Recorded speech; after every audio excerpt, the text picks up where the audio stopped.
ఆక్రమణల కూల్చివేత మంచిదే అన్నారు సిపిఐ నారాయణ. నాగార్జున పాపులర్ నటుడని ఆయనకు కక్కుర్తి ఎందుకని ప్రశ్నించారు. చెరువును ఆక్రమించినట్టు స్పష్టంగా కనిపిస్తున్నా ఆక్రమించలేదంటూ సినిమా డైలాగులు కొడుతూ బుకాయింపు మాటలు మాట్లాడుతున్నారన్నారు. అందుకు నాగార్జున వెంటనే క్షమాపణలు చెప్పాలన్నారు నారాయణ. అంతేకాదు ఎన్ కన్వెన్షన్ ను అక్రమంగా కట్టి ఇన్నాళ్లు అనుభవించినందుకు ప్రభుత్వానికి నష్టపరిహారం చెల్లించాలని డిమాండ్ చేశారు. అలాగే మల్లారెడ్డి, పల్లా రాజేశ్వర్ రెడ్డిలు కూడా కబ్జాలకు పాల్పడి పతివ్రతల్లా మాట్లాడుతున్నారని మండిపడ్డారు.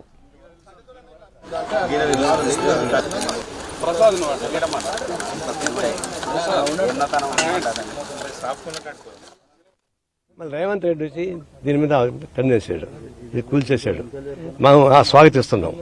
ఇది మరీ అన్యాయమైనటువంటి దురాకంతో కూడుకునేటువంటి పబ్లిక్ ప్రాపర్టీని లూటీ చేసినటువంటి సంస్థగా మారింది. దీన్ని కూల్చేయడం మంచిదే. ఆయన పాపులర్ సినిమా యాక్టర్ కావచ్చు. పాపులర్ సినిమా యాక్టర్ ఆయనకు చాలా డబ్బులు ఉన్నాయి. సినిమాలు యాక్ట్ చేసి ఇంకా డబ్బులు ఎక్కువ వస్తాయి. అందులో బిగ్ బాస్ యాక్ట్ చేస్తున్నాడు. బిగ్ బాస్ చాలా డబ్బులు. ఇదంతా ఒక లెక్క కాదు.